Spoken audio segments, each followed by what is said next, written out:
ജിയാമോ del ടോറോയുടെ Frankenstein നെറ്റ്ഫ്ലിക്സിലൂടെയാണ് ഈ cinema പുറത്തു വന്നിരിക്കുന്നത്. ഈ സിനിമയുടെ കഥയൊക്കെ നമ്മൾ ഒരുപാട് തവണ പല സിനിമകളിലും കണ്ടതാണ്. പക്ഷേ ഇത് കാണുമ്പോൾ ഒരു ഫ്രഷ് ഫീലിംഗ് ഉണ്ട്. പിന്നെ ഇത് കണ്ടുകൊണ്ടിരിക്കുമ്പോൾ എനിക്ക് തോന്നിയത് എന്താണെന്നറിയോ, എന്തുകൊണ്ടാണ് നെറ്റ്ഫ്ലിക്സ് ഈ സിനിമ ഒരു വേൾഡ് വൈഡ് തിയേറ്റർ റിലീസ് ചെയ്യാത്തത്? കാരണം പക്ക തിയേറ്റർ സ്റ്റഫാണ്, വിഷ്വലൊക്കെ വേറെ ലെവൽ. അത് നെറ്റ്ഫ്ലിക്സ് ആയതുകൊണ്ടാണ്. വേറെ വല്ലവരും ആണെങ്കിൽ എന്തായാലും തിയേറ്ററിൽ 1 മാസം അല്ലെങ്കിൽ 2 മാസം ഉണ്ടാവും. ഈ വർഷത്തെ ഓസ്കാറിന് വരെ ഈ സിനിമ പോകാൻ സാധ്യതയുണ്ട്. വിഷ്വല്, ക്യാമറ, VFX എല്ലാം പൊളി. പിന്നെ ഇത് 200 വർഷം പഴക്കമുള്ള ഒരു നോവലിൻ്റെ അഡാപ്റ്റേഷനാണ്. ആക്ച്വലി കൃത്യമായിട്ടുള്ള അഡാപ്റ്റേഷൻ അല്ല, കുറച്ച് വ്യത്യാസമൊക്കെ വരുത്തിയിട്ടുണ്ട്. ആ വരുത്തിയിട്ടുള്ള വ്യത്യാസമാണ് ഈ സിനിമയെ ഒരു മാസ്റ്റർ പീസ് ആക്കുന്നതെന്നാണ് എനിക്ക് തോന്നിയത്. ഒറിജിനൽ നോവൽ ഞാൻ വായിച്ചിട്ടുണ്ട്. ആ നോവലിനെ പറ്റിയിട്ടുള്ള ഒരു വീഡിയോ ഞാൻ ഈ ചാനലിൽ അപ്ലോഡ് ചെയ്തിട്ടുണ്ട്. ആ വീഡിയോയുടെ ലിങ്ക് ഞാൻ താഴെ കമൻറ്റ് സെക്ഷനിൽ കൊടുക്കാം.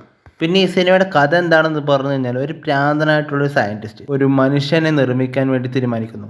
അപ്പോൾ അതുകൊണ്ടുണ്ടാകുന്ന കുറച്ച് പ്രശ്നങ്ങളാണ് നമ്മളിതിൽ കാണുന്നത്. ഒരു ഫേമസ് ആയിട്ടുള്ള ഒരു സിനിമയായി ഇത് മാറുന്നത് 1931-ലാണ്. അന്നൊരു ബ്ലാക്ക് ആൻഡ് വൈറ്റ് സിനിമയുണ്ട്. അതിന് ശേഷമാണ് ഫ്രാങ്കൻസ്റ്റൈൻ കൂടുതൽ ആളുകൾ അറിയാനും വായിക്കാനും ഒക്കെ തുടങ്ങിയത്. ഈ നോവലിൻ്റെ പല അഡാപ്റ്റേഷൻസ് ഉണ്ടെങ്കിലും ഇതാണ് ഇപ്പോൾ ബെസ്റ്റ് അഡാപ്റ്റേഷൻ എന്ന് വേണമെങ്കിൽ പറയാം. കാരണം ബാക്കിയുള്ള അഡാപ്റ്റേഷൻസ് ഒക്കെ ഒരു പ്യുവർ ഹൊറർ സിനിമ എന്ന രീതിയിലേക്ക് പോകുമ്പോൾ ഇത് കുറച്ചുകൂടി ഫീൽ ഗുഡ് പടമാണെന്ന് ഞാൻ പറയും.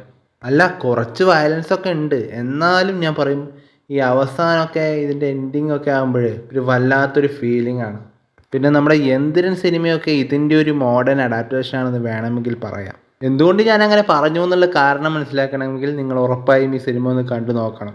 അപ്പം നിങ്ങളെല്ലാവരും ഇതൊന്ന് ചെക്കൗട്ട് ചെയ്യുക. നിങ്ങൾക്ക് എല്ലാവർക്കും ഇഷ്ടപ്പെടും. ഇഷ്ടപ്പെട്ടില്ലെങ്കിൽ താഴെ വന്ന് പറഞ്ഞോളൂ, എനിക്ക് ഈ സിനിമ ഇഷ്ടപ്പെട്ടില്ല, നീ വെറുതെ തള്ളുന്നതാണ്, അത്രയൊന്നുമില്ല എന്ന് ധൈര്യമായിട്ട് പറഞ്ഞു. അങ്ങനെ ആരും വരില്ല എന്നാണ് എനിക്ക് തോന്നുന്നത്. കാരണം ഇത് കാണുന്ന എല്ലാവർക്കും ഈ സിനിമ ഇഷ്ടപ്പെടും. അപ്പോൾ സിനിമയുടെ പേര് മറക്കണ്ട, ഫ്രാങ്കൻസ്റ്റൈൻ. പിന്നെ ഇതിൻ്റെ ഒറിജിനൽ നോവൽ സ്റ്റോറി എക്സ്പ്ലെയിൻ ചെയ്തിട്ട് ഒരു വീഡിയോ ചെയ്തിട്ടുണ്ട്. അപ്പോൾ അതും ഒന്ന് കാണാൻ ശ്രമിക്കുക.